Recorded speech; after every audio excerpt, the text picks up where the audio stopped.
Jadi materi yang akan kita bahas pada perkuliahan semester ini ya. Jadi yang pertama kontrak perkuliahan ya. Jadi ruang lingkup perkembangan hewan dan pengantar ya, termasuk kontrak perkuliahan. Kemudian ada definisi perkembangan hewan ya. Nanti definisi perkembangan hewan. Kemudian gametogenesis dan spermatogenesis. Ya, dilanjutkan organ reproduksi individu jantan.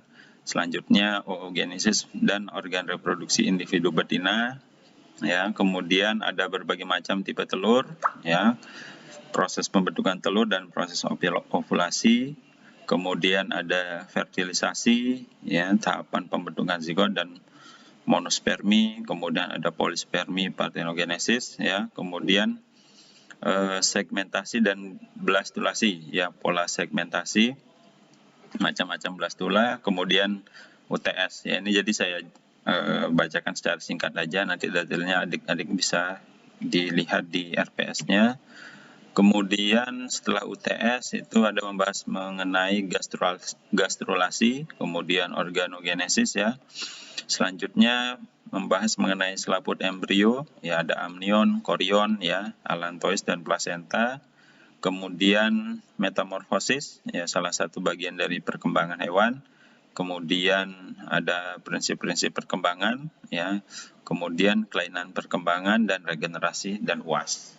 Ya, jadi selesailah perkuliahannya pada saat itu, ya. Dan nanti di sela perkuliahan adik-adik akan melaksanakan praktikum, ya. Praktikumnya itu nanti dilaksanakan secara offline, ya, di kampus, dan kemungkinan akan dilaksanakan pada pekan ini atau pekan depan, ya, karena memang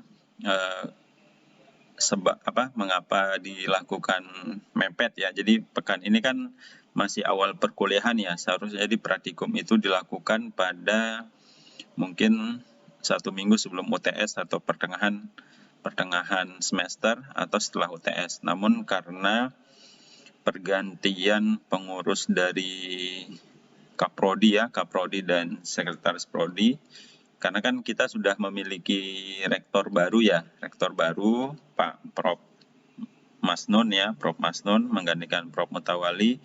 Jadi itu ke bawahnya itu pun berganti adik-adik ya, adik-adik pasti paham yang di ikut HMJ, dekan ganti dan kaprodi pun berganti. Nah, jadi untuk pergantian itu perlu dibuat suatu laporan pertanggungjawaban. Nah, jadi semester ini masih pertanggungjawaban dari Pak Kaprodi, ya, Pak Edi dan Pak Alwan. Nah, jadinya kegiatan praktikumnya itu diusahakan selesai di bulan Oktober atau November. Jadinya makanya praktikum adik-adik nanti perkembangan hewan nanti koasnya, pembekalan koas pada lusa ya, atau besok itu sudah mulai pembekalan ya, kemungkinan nanti adik-adik akan melakukan praktikum itu pada pekan ini atau pekan belakang ya. Itu jadi gambaran sekilas terkait dengan praktikumnya ya.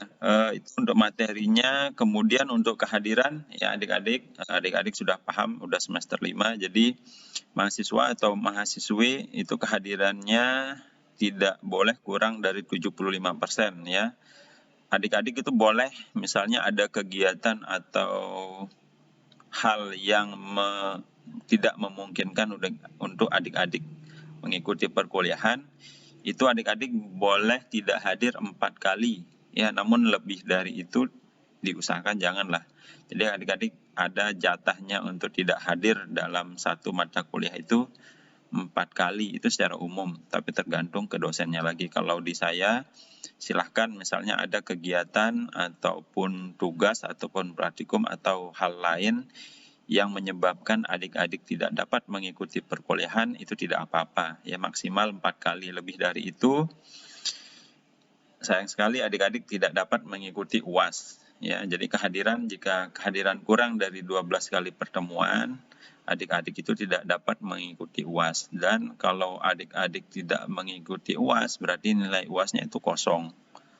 Jadi sebagus apapun nilai praktikumnya, kehadirannya, keaktifannya, kuis, dan UTS-nya, kalau nilai UAS-nya itu tidak ada, karena nilai UAS itu persentasenya cukup besar sih adik-adik ya. Ada 35%, nanti di slide selanjutnya itu kita akan bahas. Kemudian rekap kehadiran, itu saya melihat dari absensi di kelas model ya. Jadi jangan sampai, karena beberapa sering ada kasusnya adik-adik memang mengikuti perkuliahan tapi lupa absen, ya lupa absensi. Nah itu jangan sampai seperti itu, karena rekap kehadiran itu saya ambil dari absensi di kelas model, ya. Kemudian untuk tugas, kuis, dan praktikum, ya tugasnya insya Allah biasa saya memberikan dalam bentuk resume materi ya, adik-adik membuat resume materi, kemudian resume artikel, dan dalam bentuk soal langsung yang saya berikan. Kemudian untuk kuis, nah kuisnya ini biasanya sih saya tidak memberikan informasi secara langsung ya, misalnya adik-adik besok di awal perkuliahan itu akan diadakan kuis, nah tidak ya. Jadi ya tiba-tiba mungkin nanti di pertengahan perkuliahan ya, pertengahan kuliah maksudnya udah pertemuan keempat, kelima gitu ya, atau pertemuan keenam sebelum UTS, itu bisa jadi saya memberikan soal kuis. Itu baik di awal saat ini di pagi misalnya, perkuliahan pagi 7.30 itu bisa jadi diawali dengan kuis, atau nanti saat 15 menit sebelum berakhirnya perkuliahan. Tapi insya Allah soalnya tidak akan menyulitkan ya adik-adik. Kemudian praktikum dilaksanakan secara offline atau dilakukan di kampus. Ini sudah kita bahas tadi ya. Dipersiapkan saja nanti adik-adik, nanti informasinya akan diberikan dari koas dan laborannya ya, mengenai praktikumnya. Kemudian pembelajaran dilakukan secara daring ya, meskipun kalau adik-adik yang membaca koran pekan lalu itu Wali Kota Mataram telah mengizinkan tatap muka secara tatap muka di kelas gitu ya, tatap muka di kelas, tapi mungkin masih banyak pertimbangan yang dipikirkan, jadi secara amannya kita ambil saja perkuliahannya secara daring. Kemudian diskusi, nah diskusi ini adik-adik misalnya saya tidak mengisi materi secara penuh, secara full ya, full dalam artian 2 kali 50 menit itu tidak, misalnya saya memberikan materi 45 menit, nah sisanya itu adik-adik dapat melakukan diskusi. Nanti materi diskusinya itu bisa saya share di grup WA atau di kelas model ya. Kemudian salah satu metode pembelajaran juga misalnya pada pertemuan keberapa misalnya saya tidak bisa melakukan tatap muka seperti ini atau diskusi secara online, itu saya buatkan video pembelajaran dan di mana adik-adik dapat saksikan di YouTube. Nanti saya upload di YouTube. Kemudian jika ada pertanyaan ataupun diskusi, nah silahkan bisa di kelas Moodle ya ataupun di grup WA, itu silahkan ditanyakan. Kemudian, nah seperti ini jika diperlukan tatap muka, ya jika diperlukan tatap muka maka dapat dilakukan video conference melalui Google Meet atau Zoom. Ya Google Meet seperti yang kita lakukan sekarang ini ya, jika ada hal-hal yang memang harus dilakukan secara video conference seperti ini. Untuk bobot penilaian, nah ini yang saya bahas di awal. Untuk U1 itu ya poin penilaian pertama kehadiran dan keaktifan itu 10%. Kemudian U2 itu termasuk tugas, kuis, dan praktikum, bobotnya cukup besar ya, 25%. Kemudian UTS itu 30% dan UAS 35%. Nah ini maksud saya jika nilai U1, U2, U3 adik-adik itu bagus, namun U3, U4-nya itu kosong, ya sama saja begitu kan. Kosong dari 35% ya minimal nanti mungkin kalau ya Waalaikumsalam. Sebentar.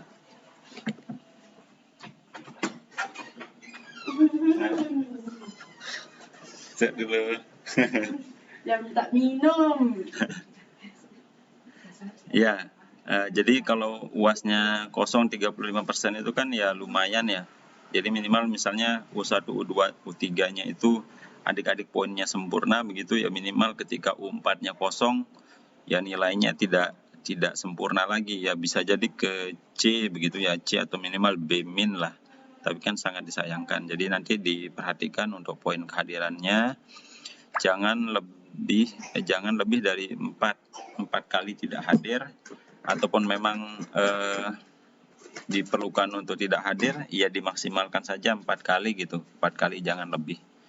Itu alternatifnya. Kemudian ya untuk aktivitas hari ini adik-adik ya, untuk aktivitas hari ini kita membahas mengenai kontrak perkuliahan, kemudian pembagian kelompok menjadi 7 kelompok ya, nanti saya serahkan ke Kosmanya membagi kelas ya, teman-temannya menjadi 7 kelompok, karena nanti setelah saya lupa sampaikan ya, setelah UTS itu nanti adik-adik ada presentasi ya, presentasi secara berkelompok terkait dengan materi yang akan dibagikan. Ya, ini biasa saya sampaikan ke mahasiswi ya. Ya, salim dulu, sini. Kamu ke sikir. Salim dulu. Oh, pintar sekali. Dia Ya. malam dia sakit. Ya, jadi adik-adik tetap semangat lah untuk menuntut ilmu ya, seperti yang ada pada Al-Quran Surat Al-Mujadalah ayat 11 ya. Ya, saya yakin adik-adik sering membaca atau melihat ayat ini disampaikan. Jadi Allah itu meninggikan derajat orang-orang yang beriman ya, beberapa di derajat di antara yang lainnya. Jadi adik-adik tetap bersemangat ya untuk menuntut ilmu walaupun bagaimanapun kondisinya ya, keterbatasan baik itu jaringan atau kuota atau sinyal, karena memang kalau pada saat sekarang ini kan sangat dibandingkan dengan saya kuliah S1 dulu sangat sangat mudah sekarang ya. Kalau dulu saya mengingat itu masih kalau mencari referensi artikel jurnal itu perlu ke warnet dulu ya, sewa begitu kan. Kalau sekarang kan dari HP adik-adik ya, smartphone Android itu bisa menjadi hotspot ya, misalnya butuh mencari di laptopnya misalnya untuk lebih mudahnya, itu bisa menggunakan jaringan wifi di HP-nya dijadikan hotspot. Itu gampang sekali sekarang, bisa dari kos, bisa dari rumah. Jadi jadi sebenarnya sekarang tidak ada kendala sih, jadi adik-adik harus bersyukur ya, jadi apapun kondisinya. Dan memang Allah juga menyatakan dalam Al-Quran ya, surat Al-Baqarah ayat 276, jadi Allah itu tidak membebani seseorang melainkan sesuai dengan kesanggupannya ya. Tapi memang ada memes itu karikatur kayak olokan itu, mungkin kalau adik-adik pernah tahu. Jadi kalau Allah itu tidak membebani seseorang melainkan sesuai dengan kesanggupannya, tapi kalau dosen itu membebani mahasiswa atau mahasiswi melebihi dengan kemampuannya. Ya itu hanya candaan ya. Jadi dan pada satu titik sedikit saya bercerita, di biologi ini kan yang beratnya itu mungkin di mata kuliah eksak, mungkin biologi, fisika, kimia gitu kan. Walaupun pendidikan itu kan ada praktikum ya, dan praktikumnya itu kan kalau dalam kondisi normal tidak saat pandemi itu sangat saya bilang berat ya adik-adik, karena memang dalam satu pekan itu ada berapa kali praktikum, kemudian laporannya ditulis tangan begitu kan. Namun hal itu saya rasakan setelah lulus S1 itu sangat bermanfaat ya adik-adik ya. Dan adik-adik insya Allah mungkin akan merasakannya begitu nanti setelah lulus S1. Ternyata kemampuan dari ilmu dari yang didapat dari menulis praktikum itu ya, dibuat tenggat waktu dalam hal cepat, itu nanti akan ada manfaatnya adik-adik. Itu kan sebenarnya kalau secara sederhana melatih adik-adik itu dapat melakukan berbagai macam hal dalam tekanan ya dalam waktu yang singkat untuk membuat suatu laporan ya, laporan hasil begitu ya, laporan hasil atau rangkuman terkait apa yang telah dikerjakan. Dan biasanya kalau di dunia pekerjaan ya hal seperti itu hal yang lumrah. Jadi ketika adik-adik biasa menyelesaikan beberapa pekerjaan dalam satu waktu dengan hasil yang maksimal, diusahakan maksimal, ya saya rasa insya Allah nanti ke depannya setelah adik-adik terjun menjadi guru, entah itu guru, pengusaha ya, ataupun apapun ya, ibu rumah tangga pun itu akan ada manfaatnya. Ya, sedikit. Oke lah, jadi sedikit pendahuluan ya. Sebelumnya ada yang ditanyakan enggak adik-adik terkait kontrak perkuliahannya?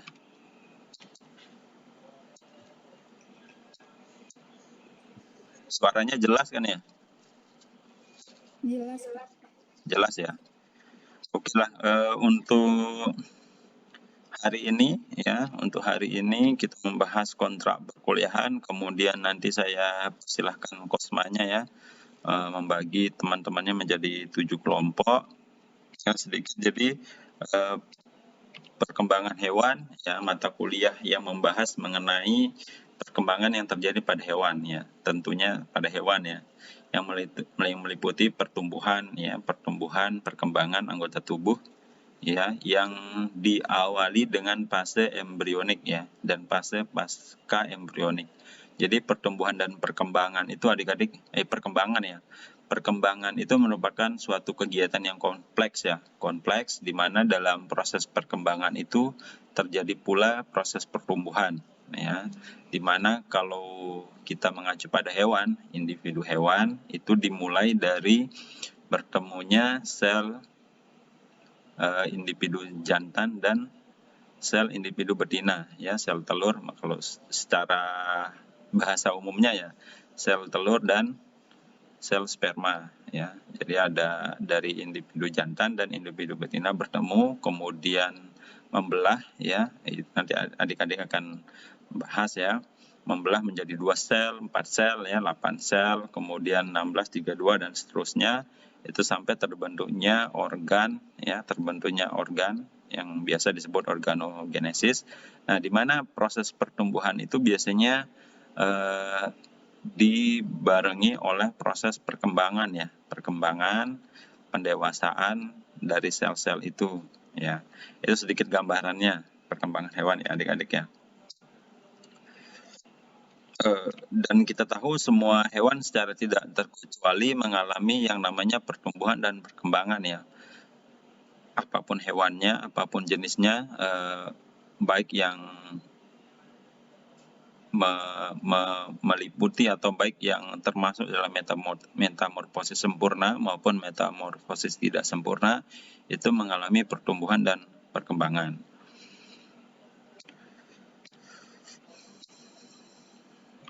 Kemudian ada perbedaan ya adik-adik ya antara pertumbuhan dan perkembangan. Kalau pertumbuhan itu merupakan penambahan sel-sel dan bobot tubuh secara irreversible. Maksudnya itu tidak dapat kembali ya, tidak dapat kembali. Sementara kalau perkembangan merupakan pertumbuhan ya yang disertai dengan organogenesis dan diferensiasi struktur dan fungsi ya. Baiklah, untuk pertemuan hari ini sekelumit pengantar perkuliahannya dan kontrak perkuliahannya sampai di sini ya. Kalau tidak ada yang ditanyakan,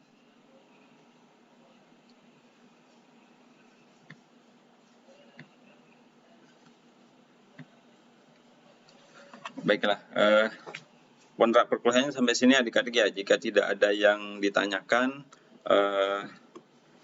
Kosma dapat membagi kelasnya menjadi 7 orang ya, 7 kelompok maksud saya, 7 kelompok.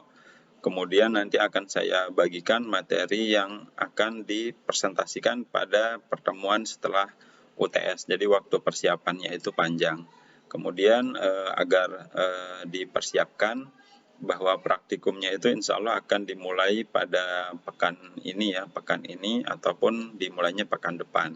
Itu agar adik-adik sudah prepare ya, persiapkan, karena memang praktikumnya itu kan offline.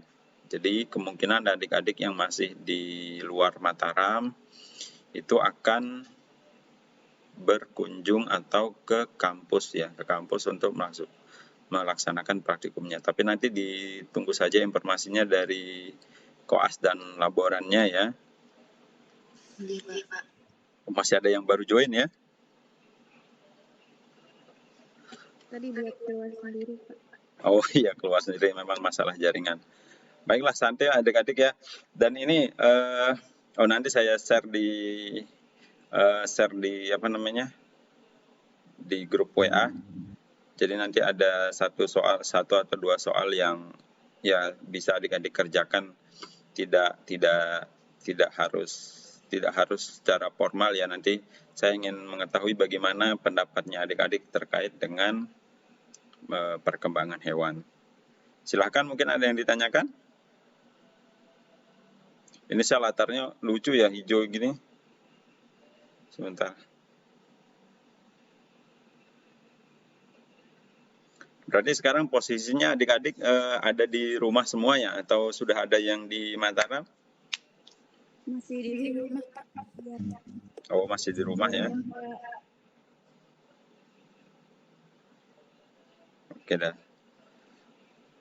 Silahkan sebelum saya tutup ya, akhiri tatap muka melalui video conference hari ini, silahkan yang bersedia mengaktifkan videonya, saya screenshot.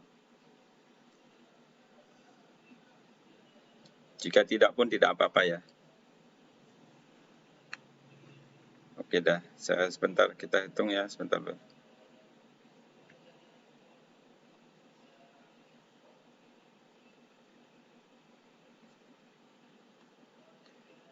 Oke, 3, 2, 1. Oke, sudah saya screenshot ya sebagai laporannya nanti. Saya harapkan adik-adik tetap semangat ya. Ini sudah semester 5. Jadi tidak terasa nanti semester ini berakhir, kemudian semester 6 begitu kan. Semester 6, kemudian PPL, kemudian akan melakukan